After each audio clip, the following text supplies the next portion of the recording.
मेरे पूरण मेरे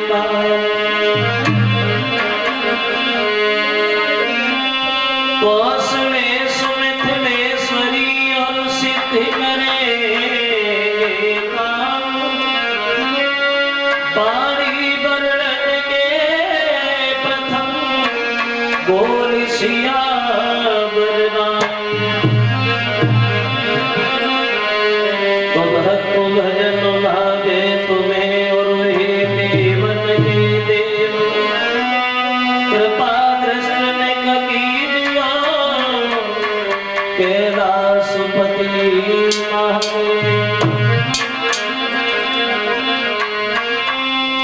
माँ कमलाम सरस्वती गौरी पुत्री गणेश लाज रखो मेरे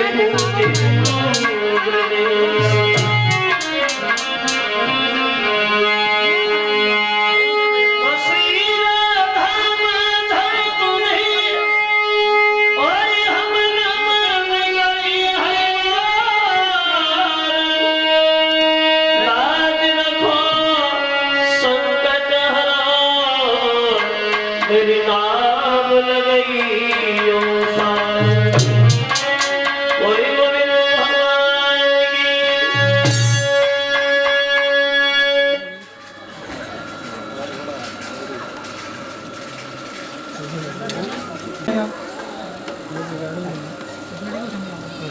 गंगा के किनारे हरियर क्षेत्र में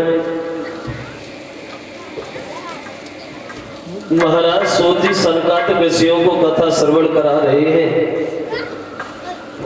समझा रहे, सुनिए सनकादिक ऋषियों, ये भगवान की कथा एक ऐसी कथा है जो भी इंसान इसे लग पूर्वक सुनता पढ़ता है या कहता वो सांसारिक व्याधाओं से हमेशा दूर रहता है। कलयुग के दोषों से बचने के लिए सिर्फ ये भगवान की कथा ही बताई। जो भी भक्त भगवान की कथा को सुनते हैं, पढ़ते हैं या कहते हैं, कलयुग अपना असर लोगों के ऊपर कभी नहीं डाल पाता, क्योंकि एक ही ये चारा बताया गया है इस युग में जहाँ भगवान की कथा चलती हो, जहाँ लोग कथा कहते हो या जहाँ बैठ कर सुनते हो। कलयुग हर जगह जा सकता है, लेकिन उन लोगों के पास कभी नहीं जाता जो कथा कहते हैं, पढ़ते हैं या सुनते हैं। कलयुग अपना असर लोगों के ऊपर नहीं डाल पाता। तो बड़े सौभाग्य की बात कि आप इस पवित्र गांव में, पवित्र जगह पे ये भगवान की कथा का आयोजन जो चल रहा है। वैसे भगवान की इस कथा को सुनने से एक नहीं बल्कि कई अनेकों भक्त गए हैं परम धाम के लिए, क्योंकि भगवान की इस कथा को सुनने से गोकर्ण के भाई धर्मकारी को मोक्ष की प्राप्ति भई, और भगवान की यही कथा श्रवण करने से ज्ञान और वैराग्य जवान हुए, और यहाँ तक कि भगवान की यही कथा श्रवण करने से महाराज परीक्षित को भी मोक्ष मिला। तो बड़ी सौभाग्य की बात है कि आपके इस पवित्र जगह पे, ये इस पवित्र गांव में ये भगवान की कथा का आयोजन जो चल रहा है। तो आप देखें थोड़ी देर वैसे तुलसीदास जी भी ये सारा करते रामचरितमानस में। ये भगवान की कथा जो है, ये जो 9 भक्ति बताई है नवदा भक्ति में, उनमें से भी ये भी एक भक्ति है जो दूसरे तरीका की भक्ति है, भगवान की कथा को सुनना। पहली भक्ति को इशारा दिया है बाबा तुलसीदास। पहली भक्ति वो है जो संतों का आदर, संतों का सम्मान, संतों का सत्संग सुनना। और ये दूसरे तरीका की भक्ति बताई है तुलसीदास जी ने, जो भगवान के चरित्रों का वर्णन सुनना।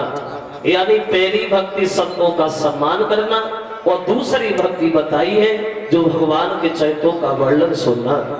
तुलसीदास ये भी बताते हैं रामचरितमानस में कि पाप और धर्म में अंतर क्या होता है। तो देखो उन्होंने ये सारा दिया कि दूसरे के हित में जीना, दूसरे के दुख में दुखी हो जाना, दूसरे की सहायता करना इससे बड़ा कोई धर्म नहीं है। और बिना मतलब में दूसरे का दिल दुखाना, उसे रुलाना, उसे सताना, इससे बड़ा कोई पाप नहीं है। क्योंकि बाबा तुलसीदास जी ये कहते रामचरितमानस में, तुलसीदास इशारा करते हैं कि परहित सरसिधर मोनाए भाई,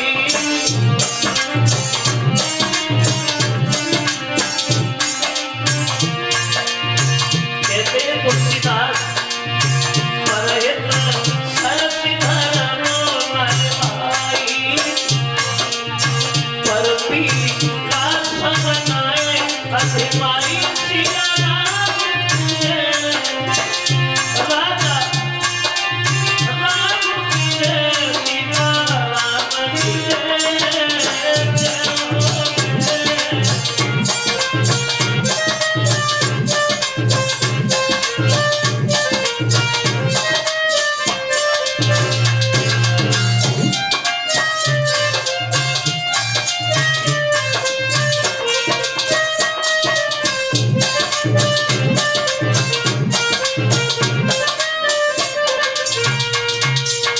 तुलसीदास ये कहते हैं कि परहित सरसिधर मुनाए भाई, और पर पीड़ा समनाए अधिमाई। दूसरे के दुख में दुखी होना, दूसरे की सहायता करना सबसे बड़ा धर्म बताया है। और बिना मतलब में दूसरे को रुलाना, उसे सताना, ये सबसे बड़ा पाप बताया है। तो देखो, वैसे एक विद्वान ये भी इशारा करता है कि 4 वेद 6 शास्त्र में बातें मिली हैं दोए, 4 वेद 6 शास्त्र में बातें मिली हैं दोए, और दुख देने दुख होते और सुख देने सुख होते। भागवत को सुनना, सिर्फ बात तो सुनिए, ये भी आती है कथाएं तो वो भी सब है, लेकिन इसमें ये देखना होता है कि हमारे पूर्वज जो थे उन्होंने क्या किया, जब उन्होंने वो किया तब उनकी जिंदगी में वो हुआ, और अब हम क्या कर रहे हैं, तो हम अब क्या कर रहे हैं, तो अब हमारी जिंदगी में क्या होगा, आगे की भी तो सोच लेना चाहिए। जो हम कर रहे हैं वो अच्छा कर रहे हैं, गलत कर रहे हैं। और एक कभी ये भी बताता है, आदमी को 3 ही जगह बुद्धि ज्यादा आती है, हर आदमी को 3 ही बार बुद्धि आती है। कथा सुनत मुर्दा जलत और स्त्री रथ के अंत, और जोई बुद्धि हरदम रहे तो क्यों न मिले भगवंत। 3 जगह हर आदमी को ज्ञान होता है, 3 जगह। जो हमारे बड़े बड़े लोग बैठे, बुजुर्ग लोग बैठे, इन्हें ज्यादा अनुभव होगा अपनी जिंदगी में, क्योंकि कथा सुनत मुर्दा जलत। कभी अंदाज किया हो, कथा में अगर तुम बैठी हो तो कितना भी तुम्हारा दिमाग खराब हो, कुछ भी सोच रहे हो, अगर कथा में आकर के बैठ गए तो जो बुद्धि है वो एकत्रित हो जाती है, दिमाग बिल्कुल ठीक हो जाता है। तभी यही आता है, कुछ नहीं है, जो कुछ है वो सब भजन ही है, भजन के अलावा कुछ नहीं दिखाई देता। और दूसरी जगह मुर्दा जलत, यानी जब किसी की चिता जल रही हो, हम लोग जब उस चिता में शामिल होते हैं, अंतिम संस्कार होता है, जब उसमें आग लग जाए मुर्दा में, तब देखो आदमी के विचार क्या बनते हैं। सिर्फ यही मन में आता है, कुछ है, कुछ नहीं, आइए चले। और स्त्री रथ के अंत, और जोई बुद्धि हरदम रहे क्यों न मिले भगवंत। तो कथा सुनना बड़ा सौभाग्य की बात है, हर आदमी को बड़ा, ये भी एक तपस्या होती है भगवान की कथा कहना या सुनना। हर आदमी को भगवान की कथा सुनने के लिए नहीं मिलती, बड़े सौभाग्य वाली हुई कीर्तन गुणगान सुनने का अवसर मिलता है। एक विद्वान ये भी कहता है, अब तू तो मेले में कुछ नहीं, क्योंकि इससे भी बड़ा अंतर आता है कि मेना जो मेना कहती है और पिलना में पाली जाती है।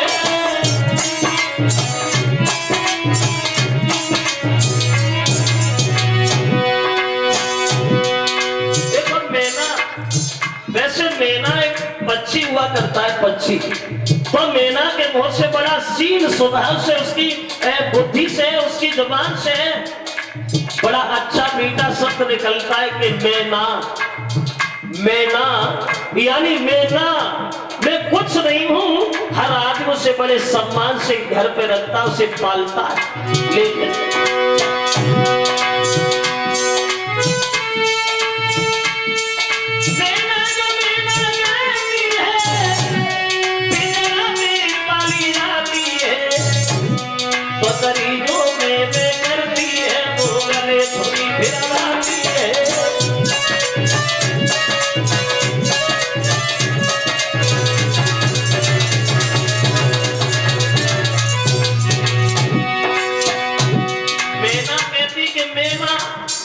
मेरा का मतलब मेरा कुछ नहीं है। और बकरी हमेशा ये कहती कि मैं उसके मुंह से ये घमंड बड़ा शब्द निकलता है कि मैं किसी की नहीं रही दुनिया में। नजर उठा के देखो, बकरी जो मैं करती है वो गले थोड़ी फिरवाती है।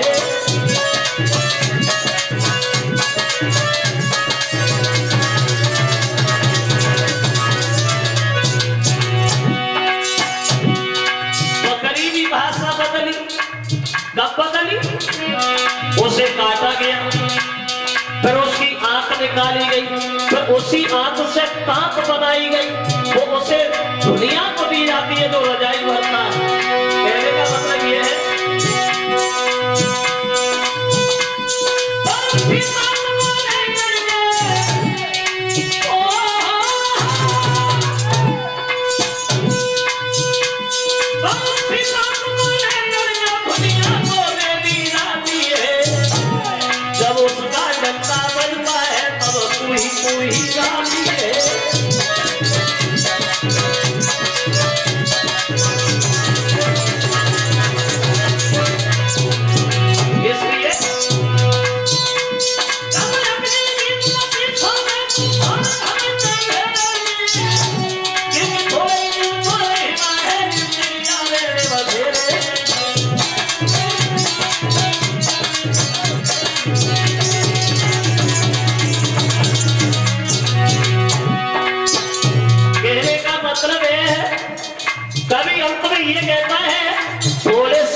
जिंदगी पता थोड़ी है कब धोखा दे जाए। ये तो एक पानी जैसा एक बबूला बताया है, पता नहीं कब हो जाए।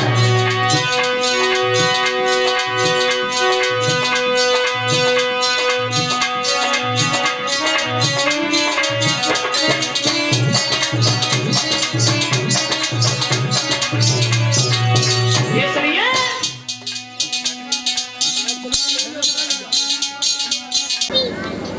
द्वापर युग के अंतिम चरण में कुरुक्षेत्र के मैदान में 18 दिन में 18 छोड़ी सेना मारी गई महाभारत के युद्ध में। पाप विनाश हुआ, हजारों लाखों सेना का संहार हो गया। वो पांडव 5 के 5 ही बने रहे, लेकिन विनाश हुआ कौरवपति दुर्योधन का। और एक बात और ध्यान रखना, विनाश उन्हीं लोगों का हुआ करता है जो दूसरे का विनाश चाहते हैं। ये हमेशा ध्यान रखना। गड्ढा में कोई लोग गिरते हैं जो दूसरे को हमेशा धकेलना चाहते हैं। वैसे वो कभी ये भी बता रहा है ये दुर्योधन और पांडवों में जो झगड़ा हो गया, युद्ध छिड़ गया, छोटी सी बात। अगर द्रौपदी दुर्योधन से ये नहीं कहती कि अंधे के अंधा हुआ, तो ये शायद महाभारत का युद्ध ही नहीं होता। केवल घमंडी तो उसे ले गया।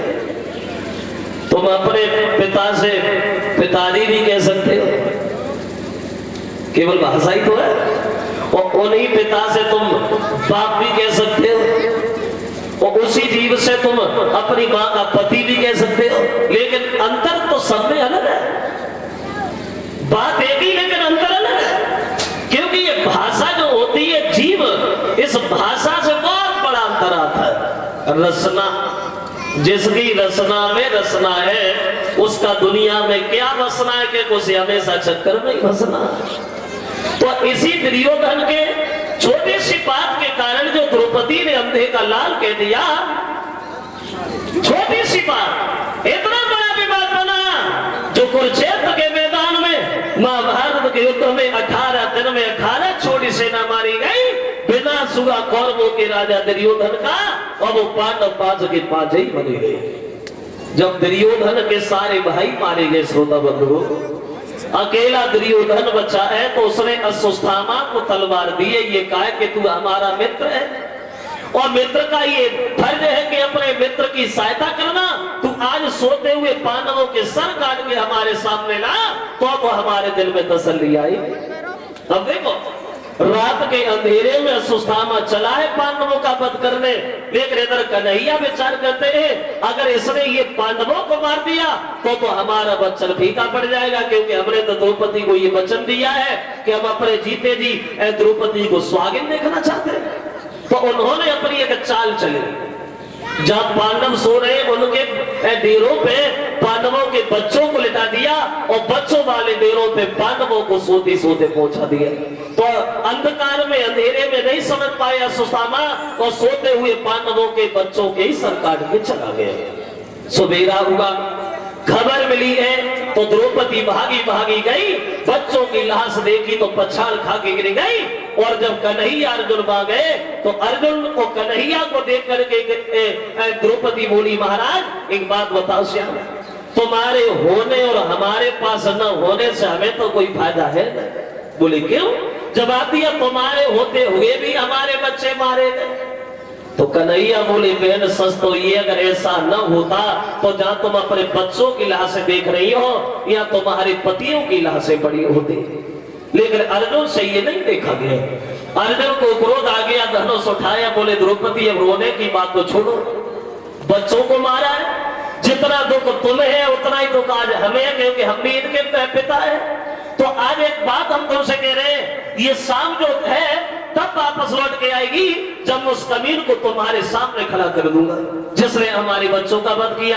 अगर ऐसा मेरे शाम तक न किया तो आज के बाद ये धनुष मार नहीं चलाएंगे और जीवन में तुम्हें अपना मुंह ही नहीं दिखाएंगे। अर्जुन ने जब ये प्रण किया कि धनुष मार नहीं उठाएंगे, मुंह नहीं दिखाएंगे, तो कन्हैया हंसने लगे, बोले अर्जुन भाई प्रण तो बहुत जल्दी खींच लेते हो। तो अर्जुन बोले, प्रभु हमारे पास में क्या सब तुम्हारे ऊपर तो है। तो बोले चलो। तो कन्हैया की सहायता से अर्जुन ने अश्वत्थामा को पकड़ा और द्रौपदी के सामने जाके पेश किया और एक इशारा दिया, अब बताओ द्रौपदी ये वही तो है जिसने हमारे बच्चों को मारा, अब हमें सिर्फ ये बताओ इसे मार दे या छोड़ दे, इसका क्या करें। तो द्रौपदी दोनों हाथ जोड़ के कहती, महाराज माफ करना, जितना दुख आज हमें है इससे ज्यादा दुख इसकी माँ को होगा, क्योंकि अपनी माँ का अकेला ही लड़का है। और अगर तुमने इसे मार दिया तो आप पे पाप भी लगेगा, क्योंकि ये ब्राह्मण है तो ब्राह्मण हत्या लगेगी। इसलिए आप एक काम करो, आप इसे मारो नहीं, हम अपने बच्चों का मोह छोड़ रहे हैं, एक अनाथ ब्राह्मण के प्राणों की भीख मांग रहे हैं, आप इसे जीवन दान दे करके छोड़ दो। जब ये कहा के छोड़ दो तो कन्हैया जो है द्रौपदी से अपने मन की एक बात कहते, धन्य बहन तेरी जैसी पतिव्रता स्त्री के ऊपर, क्योंकि बात इस बात की है ना, बोले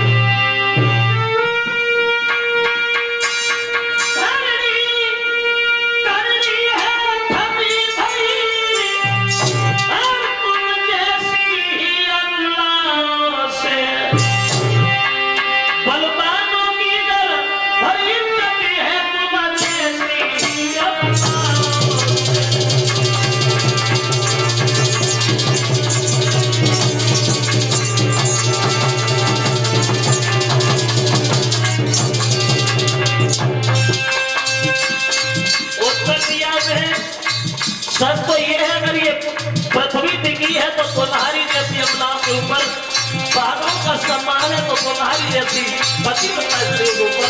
और बोले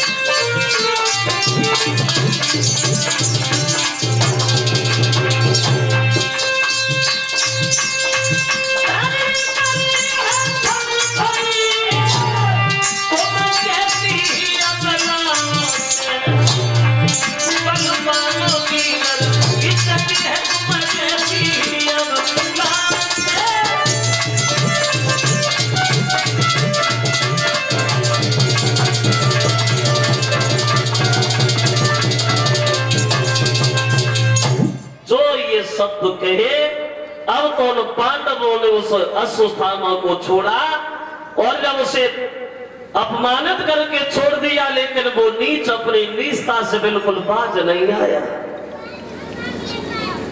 ये 101 रुपया हमें भेंट कर रहे श्रीमान राकेश चंद्र ये परिषद महाराज। और राकेश जी की तरफ से 101 रुपया और 101 रुपया ब्रजेश कुमार ये इसी गांव के रहने वाले हैं, उनकी तरफ से आए। भगवान सुख शांति और दौलत से भंडार देता रहे, हमेशा धन के आगे हाथ अग्रसर बने रहे।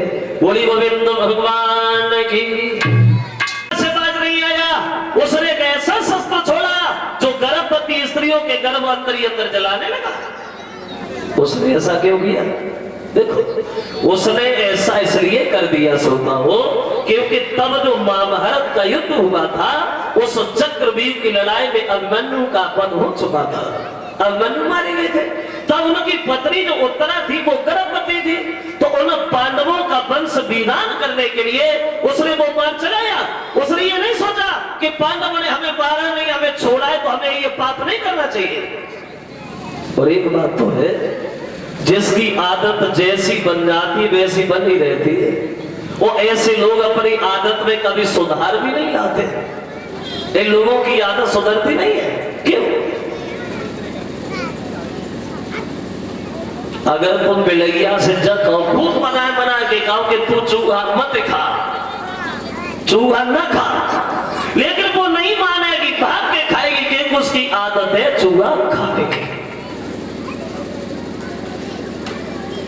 बिल्ली रंग सुभाव न बदले, कथा भागवत रोज सुनइयो।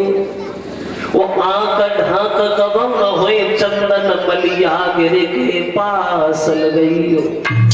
तर्ज राग पशु न समझे, भैंस के आगे भी न बजइयो। वो कायर कबहु न सूर बने, चाहे दोए दोए तलवार गहइयो। आदत वाली आदत नहीं छोड़ते। चुगल से मन की बात कहो, पर चुगलो कब होना चूके गो। वो अंधे पे भैंसिया को तो नहीं हो, दोनों की 11 कूते गो। पेड़ के नीचे ऊंट करो, तुम पत्ता ही पत्ता सूते गो। और कुत्ता ही कितनो समझाइयो, पर टांग उठाए गए। तो जिसकी आदत जैसी है वैसी बनी रहती है, सुधरती नहीं। जब उसने वो बाण चला दिया तो उत्तरा का गर्भ जो था वो अंदर ही अंदर जलने लगा।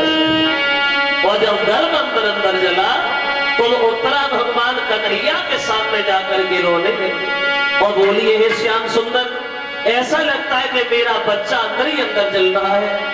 अगर आपकी इच्छा है तो हमारी जान ले लो, लेकिन हमारे बच्चे को बचा लो श्याम, क्योंकि हमारे पति की सिर्फ यही एक आखिरी निशानी बची।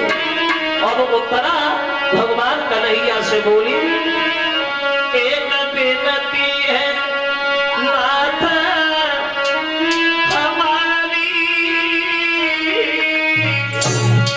और करो हुई जाए दया तुम्हारी। एक बेनती है नाथ,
प्रभु आप अगर चाहते हो तो हमें मार दो, लेकिन मेरे इस बच्चे को बचा लो। तो कन्हैया ने देखा इसमें तो उसी सुस्तामा की चाल है, नीच नीचता नहीं बोला। तो भगवान ने उस अस्त्र का पान किया और उत्तरा के गर्भ को जलने से बचाया। कोई बात आ रहा, वैसे पूरी भागवत में जितनी भी कथाएं आती हैं, पवित्र कथा तो सभी है, लेकिन आज तक ऐसा भविष्य में कोई पैदा नहीं हुआ जिसने पैदा होने से पहले ही भगवान के दर्शन किए हो। अकेले ऐसे परीक्षित महाराज ही ऐसे हैं जिन्होंने पैदा होने से पहले पेट में ही भगवान के दर्शन किए थे, क्योंकि भगवान श्याम सुंदर उधर अंदर प्रवेश करते हैं रूप से, पेट में गर्भ की रक्षा करते हैं और दूसरे रूप से उत्तरा के सामने खड़े हैं। उस अस्त्र का पान किया और गर्भ की रक्षा करते हैं श्याम। और जब गर्भ को बचाया, अब तो धीरे धीरे समय कटने लगा। अब जब समय व्यतीत होगा तो उन पांडवों के घर में उत्तरा के गर्भ से एक लड़का पैदा हुआ। और जब लड़का पैदा हुआ, अब तो पांडव लोग बड़े खुश हैं। बच्चे की खुशी में द्वार पे बधाई बजना शुरू हो गई। पांडव लोग गाना गाने लगे। हाँ पांडव, वो ऐसा ही नहीं कि छाई अजब बहार, बांगना में न छाई बहार, बांगना।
बच्चे का जन्म होगा पांडवों के घर में, बधाई आंगन में, दान द्वार पे, और इसी बच्चे का नाम रखा गया परीक्षित। जो उत्तरा के गर्भ से लड़का पैदा हुआ, उस बच्चे का नाम रखा गया परीक्षित। अब परीक्षित जो है धीरे धीरे बड़े होने लगे, समझदार होने लगे। तो ये गुरु धनवंतर की विद्या अध्ययन करने के लिए चले गए। गुरु धनवंतर की विद्या सीखने को चले गए महाराज परीक्षित। लेकिन इनकी शादी कैसे भाई? तो देखो, परीक्षित के विवाह के बारे में श्रोता बंधुओं, एक विद्वान ये सारा करता है, ये परीक्षित ही पैदा नहीं हुए थे, उससे पहले परीक्षित का विवाह रुक गया था, तय हो गया था। यानी पैदा होने से पहले शादी रुक गई थी, पक्की हो गई थी। ऐसा कैसे हो गया? बहुत जल्दी में हम आपको बताएं। ऐसा इसलिए हो गया, एक दिन बासों का दरबार लगा हुआ था। बहुत बड़े बड़े बहादुर बैठे बासों के दरबार में। अकस्मात अर्जुन का उनके दरबार में आना हुआ। गलिकाएं गीत गा रही है, अप्सराएं नाच रही है, गंधर्व बाजे बजा रहे हैं। अकस्मात जब पारस अंदर प्रवेश करते हैं, जो बासों की सभा लगी है, वो सभा को जब देखा, कैसी सभा लगी है बासों के बाहर। अरे सोबा तो सवाई, सभा की सोबा तो सवाई, सभा की सोबा गई है।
और जो अर्जुन को बासुक ने देखा, बस सम्मान किया और बड़े आदर सत्कार के साथ अर्जुन को बिठाया और अर्जुन से बोले, महाराज बड़े अच्छे समय पे आए, आप भी देखो।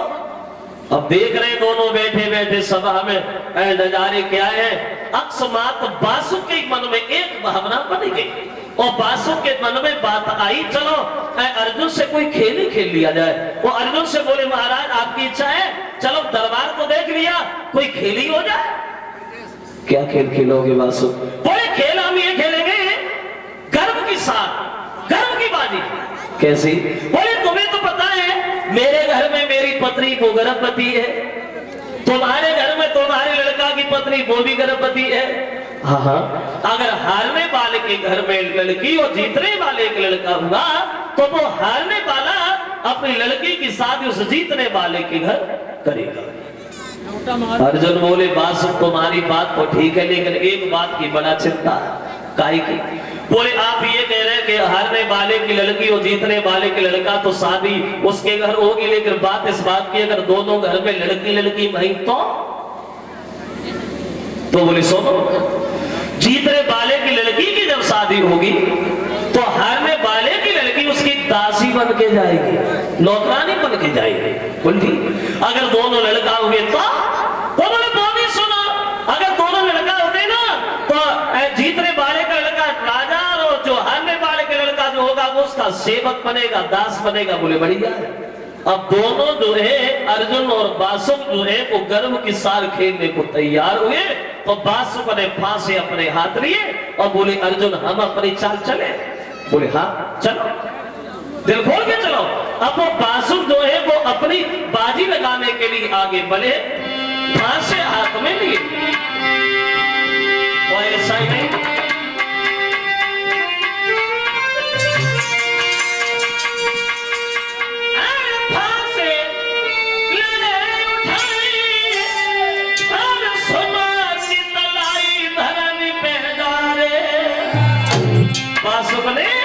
वो जाके खोटे परी गए तीन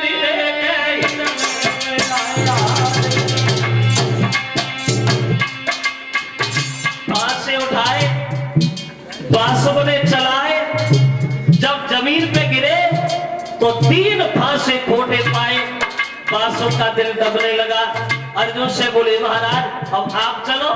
तो कन्हैया का ध्यान अर्जुन ने किया और बोले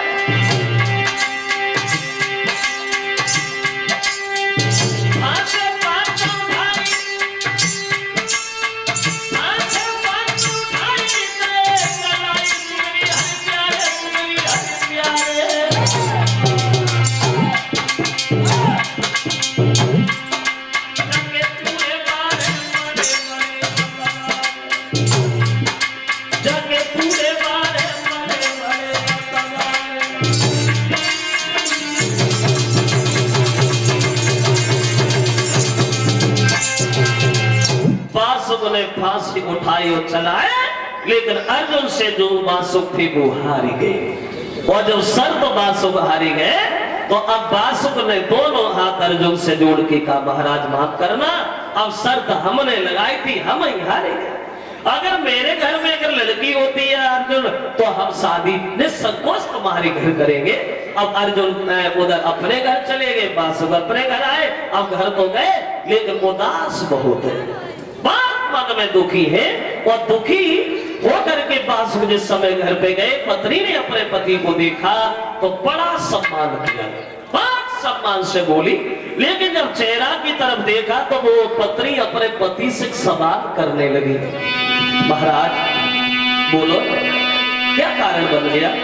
पहले जब आप दरबार से आते थे तो बड़ा हंसते हुए आते थे, लेकिन आज बड़े उदास हो, क्या कारण है प्रभु? और बोले कि हर पल गलियों से खिलते थे और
रही है, पूछ रही है क्या कारण है, क्या कारण है, बोलो ना।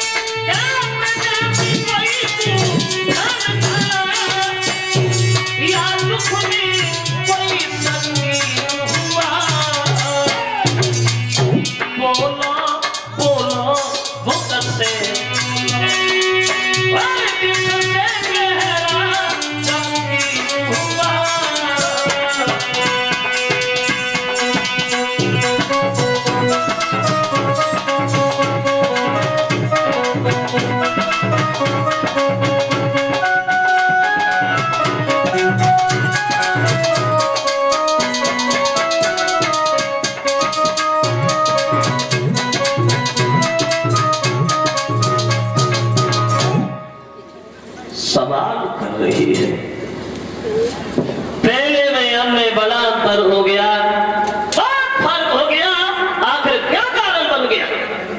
बासुक ने पूरी कहानी बताई, बोले महारानी सुनो, आज अर्जुन से हमने गर्भ की सार खेली, वो बाजी हारे, और बाजी ऐसी हारे है कि वो बताने के योग्य तो नहीं है, लेकिन फिर भी बताना पड़ रहा है।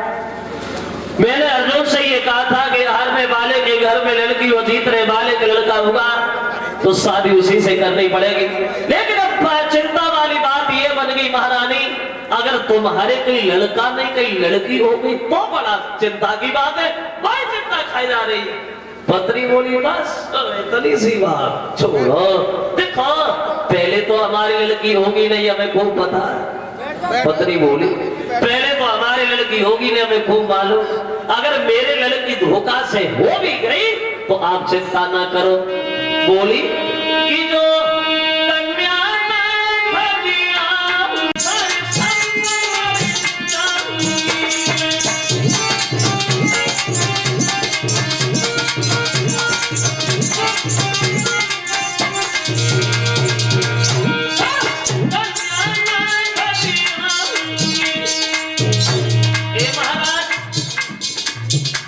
अगर लड़की मेरे होती बिल्कुल चिंता न करो, हम उस लड़की को जान से मार देंगे और बाद में हम अपनी भी जान दे देंगे, लेकिन तुम्हारा सर अर्जुन के सामने झुकने नहीं लेंगे।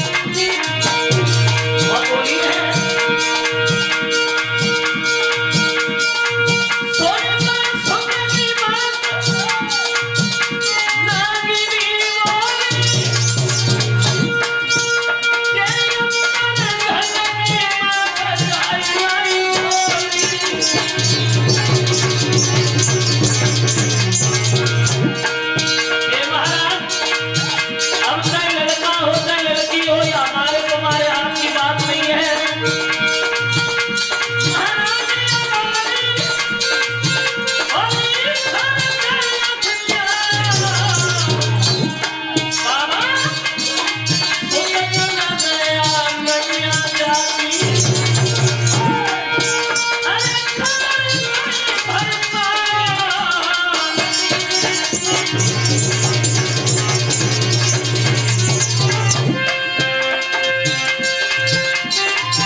अब चाहे लड़का हो चाहे लड़की हो, हमारे तुम्हारे हाथ की बात नहीं है, ये तो सब भगवान के हाथ की बात है।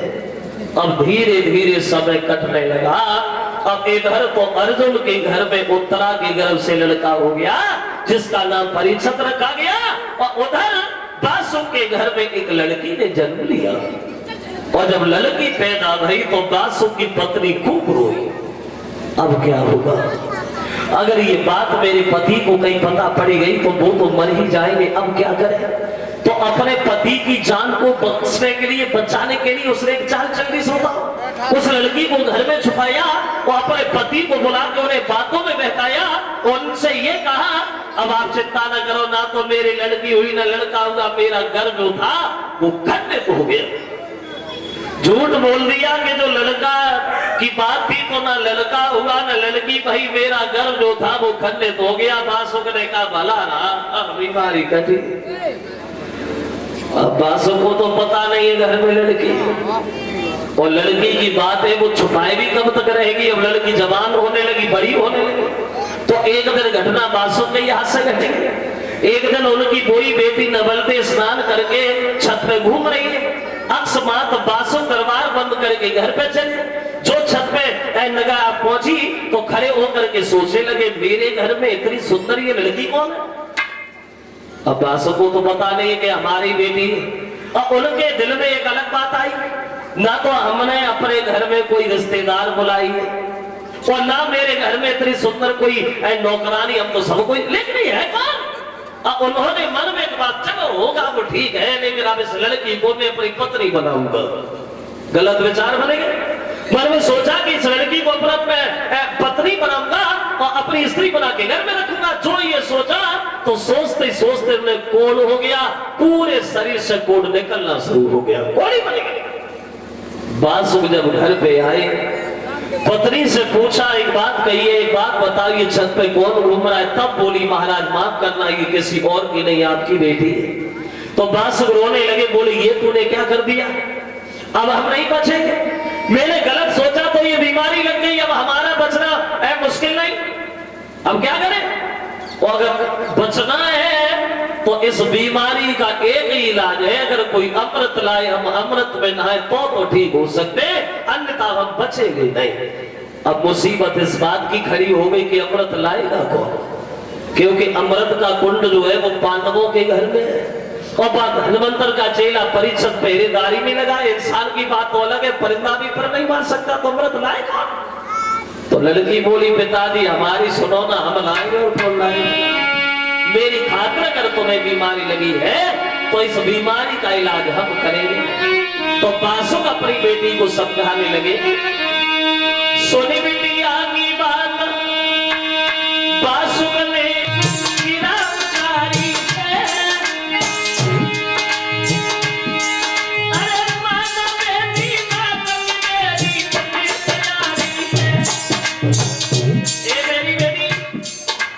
जाने की जिद छोड़ो, भूलना बीमारी हमें लग गई है तो हमें मर जाने दो, क्योंकि अगर तुम जागी तो धनवंतर का चेला परीक्षित बहुत बड़ा जादूगर आने नहीं देगा। तो लड़की बोली, पिताजी सुनो, अगर नहीं आने देगा तो ये काम करेंगे ना हम, ऐसे तो आने देगा। पिता में चिड़िया बन जाऊंगी रे, पिता में चिड़िया बन जाऊंगी,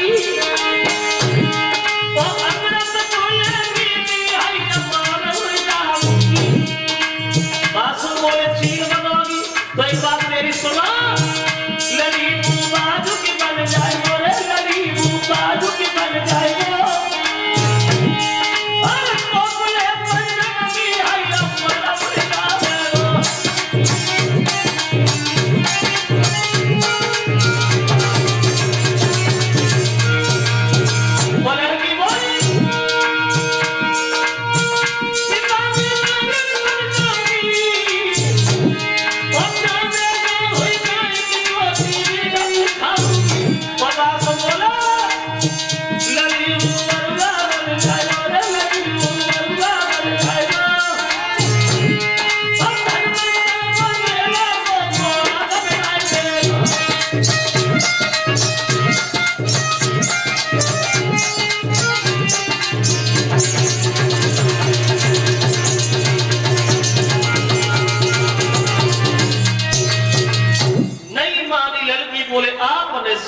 अमृत जरूर लाएंगे, आप दुखी ना हो प्रभु, हम अभी गए और अभी आए। चील बनी और सीधी आकाश मुड़ी चली गई। जो चील बन के आकाश मुड़ी, परिचन सोचने लगे हमें जादू दिखाई रही है। बाज बन गई और बाज बन के पकड़ लिया, जमीन पे डाल लिया, बोले अब बोलो, अब बोलो, ऐसे थोड़ी जाओ। अब हुआ ऐसा, चील बनी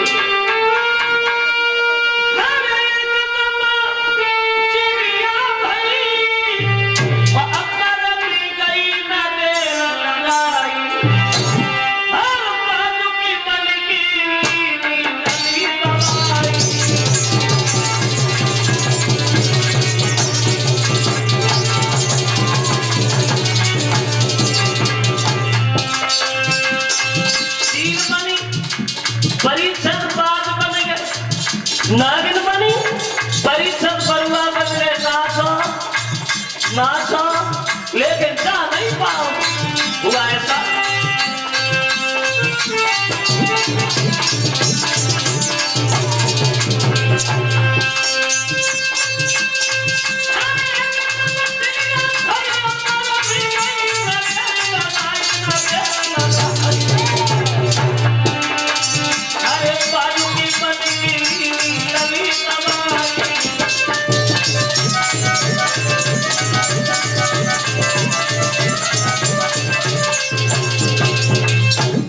बनी तो बाज बन के पकड़ लिया, बोले अब नहीं जाओगी, अब नहीं जाओगी। तो लड़की बोली महाराज माफ करना, भूल हो गई, लेकिन अमृत हमें ले जाने दो, हमें अमृत की बहुत जरूरत है, क्योंकि मेरे पीछे हमारे पिताजी बीमार घर में, उन्हें कौन हो गया।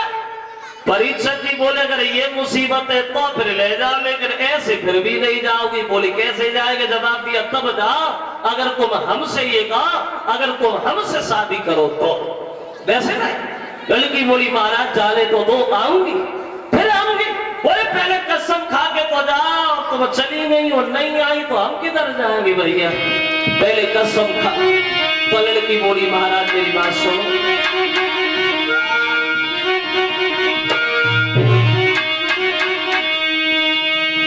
कि अमृत देवूंगी, बोली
जवाब दिया प्रभु जाने दो, हम झूठ नहीं कहेंगे आपसे, सच बोल रहे हैं, बाद में आएंगे तुम्हारे साथ रहेंगे, तुमसे शादी करेंगे। तो बोले अब जाओ, चली जाओ। चली आई है वो नवलदे बासुक, जब स्नान करते भक्त जनों तब उनका वो कोल ठीक होगा। तो वो विद्वान ये बता रहा है, इधर बासुक जो है वो अर्जुन से क्षमा मांगते, बोले प्रभु माफ करना, थोड़ी भूल के कारण हमने आपसे झूठ बोला, हमें क्षमा करो, ये हमारी बेटी अपने घर में लो। तो बड़ा हंसी खुशी के साथ बासुक की बेटी का विवाह हुआ है महाराज परीक्षित जी के साथ में। अब क्या होगा, अब शादी भी हो गई, अब तो बड़ा आनंद है पांडवों के घर में। लेकर एक घटना और घटेगी, श्याम सुंदर एक दिन हुआ ऐसा जो अकेले में जाके बैठे गए। वो अकेले बैठे कुछ सोच रहे, विचार में लगे, तो अक्षमात धर्मराज ने उनसे पूछ लिया, बोले श्याम एक बात बताओ, अकेले बैठे हो, क्या सोच रहे हो मोहन? बोले कुछ नहीं धर्मराज, कुछ भविष्य की आने वाले समय की बातें ध्यान आ गई, इसलिए हमारा चेहरा कुछ उदास हो गया। कैसी कैसी बात है प्रभु? बोले तुम्हें तो पता है धर्मराज, ये द्वापर का अंतिम समय है। हाँ हाँ। और कलयुग का नंबर आने वाला है। हाँ हाँ। लेकिन तुम ये नहीं जानते हो इस कलयुग में क्या होने वाला है। क्या होने वाला है? बोले वो होने वाला है जो आज तक नहीं हुआ। मतलब पूरी बात सुन लो। मतलब वो होगा जो आज तक नहीं हुआ। क्या होगा? बोले सुना ना क्या होगा? भाई तो बता रहा हूं क्या होगा। ऐसा होगा धर्मराज जो हम लोग देख ही नहीं पाएंगे। ऐसा क्या होगा? बोले कलयुग में भाई का दुश्मन भाई होगा। इंसान इतना मतलबी हो जाएगा जो अपने मतलब को हल करने के लिए झूठ बोलेगा, दूसरे का नुकसान करेगा। अगर ज्यादा बड़ा मतलब होगा तो उसकी जान भी ले लेगा। कलयुग में आदमी अपने दुख से दुखी थोड़ी होगा, बल्कि दूसरे के सुख को देख के दुखी होगा। कलयुग में मंदिरों की जगह शराब के ठेका नजर आएंगे। कलयुग में पुजारियों की जगह बदिक दिखाई देंगे। कलयुग में धर्म कोने में बैठ के रोएंगे और ये पाप गलियों में किलकारियां भर के खेलेगा। और जब ये दशा होगी धर्मराज तो हम लोग ये देख नहीं पाएंगे। इसलिए विचार मेरा है तुम पांडव लोग परीक्षित को राज तिलक कर दो और अपनी द्रौपदी को साथ लेकर के छठी द्रौपदी पांचों पांडव हिमालय में गलने के लिए चले जाओ। हम नहीं आ रहे, हम भी नहीं रहेंगे, हमारी भी गुजर नहीं है यहाँ। क्योंकि आदमी में प्रेम रहेगा ही नहीं कलयुग में। वो ये बात भी सच है श्रोता। अब तो बिल्कुल आदमी के विचार ही बदलते जा रहे हैं। कुछ लोग ये कहते कि आदमी बदले गए, यानी आदमी बदल गए। मैं कहता हूं आदमी नहीं बदल गए बल्कि आदमी के विचार बदल गए। आदमी तो वही है लेकिन विचार बदल गए। अब वो भावना नहीं रही, वो प्रेम नहीं रहा। अब तो बिल्कुल आदमी का सिस्टम ही अलग हो गया। देखा होगा जो आप बड़े बूढ़े लोग बैठे हो, तुमने कभी अंदाज किया? आपकी इतनी उम्र हो गई तो आप अभी के जमाने को देख रहे होगे और जो आपका ऐसे जमाना पहले था तब क्या था आपके जमाने में? थोड़ी सी समय की तो बात है, ज्यादा होगा तो 20 साल का फर्क होगा। यानी पहले क्या था और अब क्या है। पहले लोग सर्दियों में अभी भी हमारे बड़े बूढ़े लोग बताते हैं कि पहले जब सर्दी पड़ती थी तो द्वार द्वार पे लोग अपनी आग जलाया करते थे। तो बहुत से लोग इकट्ठे हो जाते थे, पूरी रात 12-1 बज जाता था, बैठे बैठे बातों में लगे रहते थे। अब तो भाई जमाना ही बदल गया। अगर 2-4 आदमी इकट्ठे कहीं खड़े भी हो जाए तो लोग अलग निगाह से देखते, फिर उन्हें पता नहीं कौन सी राजनीति चल रही है, क्या करेंगे ये लोग। अब तो किसी के घर पे जाना भी गलत हो गया।